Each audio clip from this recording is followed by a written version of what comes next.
കുറവലങ്ങാട് വലിയ തോട് നശിപ്പിക്കുന്നതായുള്ള പരാതികളുമായി ബന്ധപ്പെട്ട് ഉയർന്നിരിക്കുന്ന പ്രശ്നങ്ങൾ പഠിച്ച് റിപ്പോർട്ട് നൽകുവാൻ ഹൈക്കോടതി അഭിഭാഷക കമ്മീഷനെ നിയോഗിച്ചു.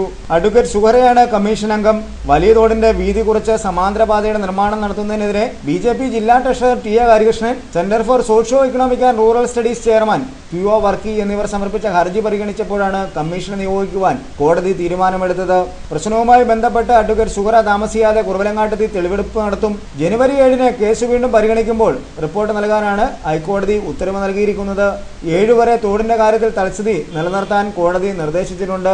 വലിയ തോടിനെ നശിപ്പിച്ചുകൊണ്ട് നിർമ്മാണ പ്രവർത്തനങ്ങൾ നടത്തുന്നതായി ആക്ഷേപം ഉന്നയിച്ച് കുറവലങ്ങാട്ട് വലിയ തോട് സംരക്ഷണ സമിതിയുടെ നേതൃത്വത്തിൽ ഒട്ടേറെ സമര പരിപാടികളും പ്രതിഷേധ പരിപാടികളും ക്രമീകരിച്ചിരുന്നു. വലിയ തോടുമായി ബന്ധപ്പെട്ട് ഉയരുന്ന ആക്ഷേപങ്ങൾ അടിസ്ഥാനരഹിതമാണെന്നും ബൈപ്പാസ് നിർമ്മാണം യാഥാർത്ഥ്യമാക്കുവാൻ മുഴുവൻ ജനങ്ങളും മുന്നിട്ടിറങ്ങണമെന്നാവശ്യപ്പെട്ട് കേരള കോൺഗ്രസ് മണ്ഡലം കമ്മിറ്റിയുടെയും CPM ലോക്കൽ കമ്മിറ്റിയുടെ നേതൃത്വത്തിൽ കുറവലങ്ങാട്ട് വിശദീകരണ യോഗവും നടത്തിയിരുന്നു.